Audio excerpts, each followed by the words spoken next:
So today we are going to evaluate an improper integral, and the improper integral which we are going to evaluate is this one.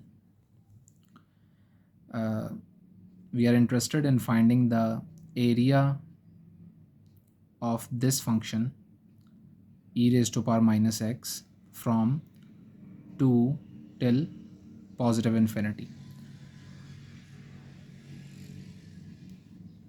So this is basically, I have drawn this function y is equal to e raised to power minus x, and it's a curve, and we are interested in finding the area under the curve from 2 till positive infinity. This keeps going on. This curve never touches the positive x-axis, so y is not equal to 0 at any point, and we are interested in finding this area from 2, this shaded portion, and this goes on till positive infinity. So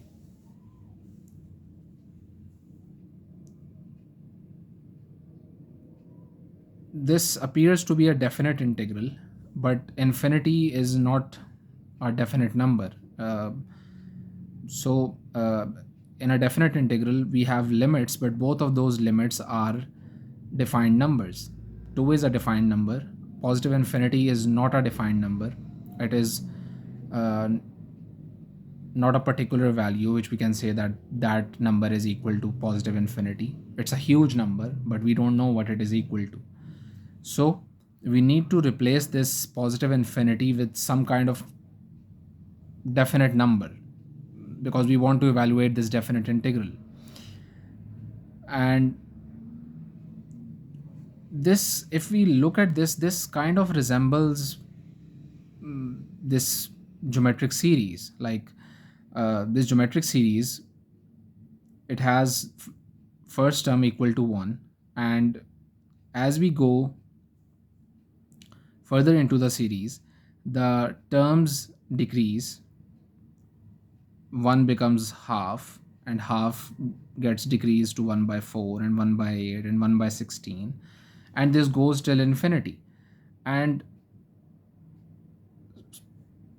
we can see that this area is somewhat similar. Like this area keeps on decreasing like this series, and it goes till infinity.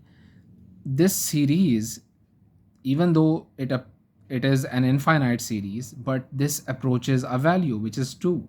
So this area, even though it appears to be infinite or it goes till infinity, but this approaches some number. And whenever an improper integral approaches a particular value, we call it, or we call it divergent, sorry, convergent.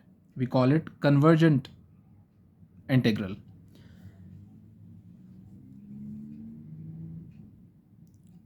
And remember, I am saying here that this is approaching some value. So whenever we say this word approaching, it generally involves the concept of limit.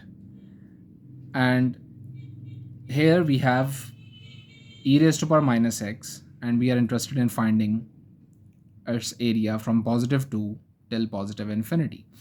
And I need to replace this infinity with some definite number. So I'm calling it k. Well, k is not equal to infinity, or infinity is not a particular number, but k is approaching infinity, means k is approaching a very, very large positive number.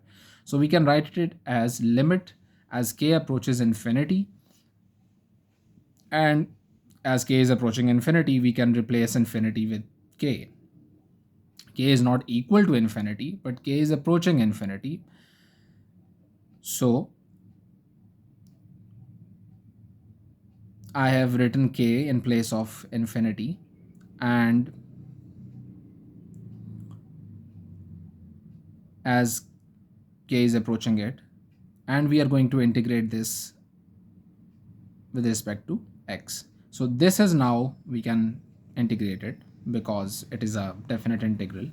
And the firstly we need to find the antiderivative of e raised to power minus x.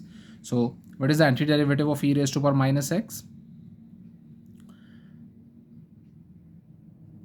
So whenever we want to find the antiderivative of something, we should think that which function has the derivative equal to that function. So which function has the derivative equal to e raised to power minus x? Well, if we take the derivative of e raised to power minus x, it is e raised to power minus x, and further we need to multiply with the derivative of this power minus x, and minus x, the derivative of minus x with respect to x is minus 1. So the derivative of e raised to power minus x is minus times e raised to power minus x, but we don't have a minus here, we have a plus here. So this is not the derivative of e raised to power minus x. So that negative which is not present here, that will be present with its antiderivative. So this negative will be present with e raised to power minus x. If this was negative e raised to power minus x, we would have simply written that this is the antiderivative of e raised to power minus x. But as this negative sign is missing here, this negative sign will be present here. And when you take the derivative of this thing, it's equal to e raised to power minus x, because negative remains as it is, and e raised to power minus x has derivative minus times e raised to power minus x. So negative and negative get multiplied to give you positive e raised to power minus x. So we have the antiderivative. We just now need to evaluate it on these bounds. So firstly we need to, this is basically the application of, or this is basically applying the fundamental theorem of calculus, and we put the upper bound in the antiderivative, minus we put the lower bound in the antiderivative. So minus e raised to power minus x is what, k. So upper bound is k. So minus e raised to power minus k minus this thing evaluated at the lower bound. So minus e raised to power minus 2. So this is basically the expression, and after simplifying it we need to apply this limit. So when we simplify this, we get minus e raised to power minus k, minus times minus is plus, and plus e raised to power minus 2. So as we can see that only this term has k in it, so we don't need to put any value here when we apply the limit, because the limit is only applicable on the terms which involve k. So we can write this minus e raised to power minus k as minus 1 over e raised to power k, as negative power becomes positive in the denominator. And when we apply this k approaches infinity to this term, limits are basically linear, so they can be separated on separate terms. So when we apply the limit to this thing, this remains same because this doesn't have k. And when we apply limit to this thing, so e is a positive number, it's a irrational number, it's an irrational number, 2.7818 up to so on, and its power is basically approaching infinity here. Its power is approaching a very large positive value. So whenever we take a very large positive power of a positive number, it just goes unbounded, it just increases. So for example, if we take the power of 2 and we raise it to very large powers, 2 power 100, 2 raised to power 200, so the answer gets larger and larger. So this e raised to power k, it gets larger and larger when k gets larger.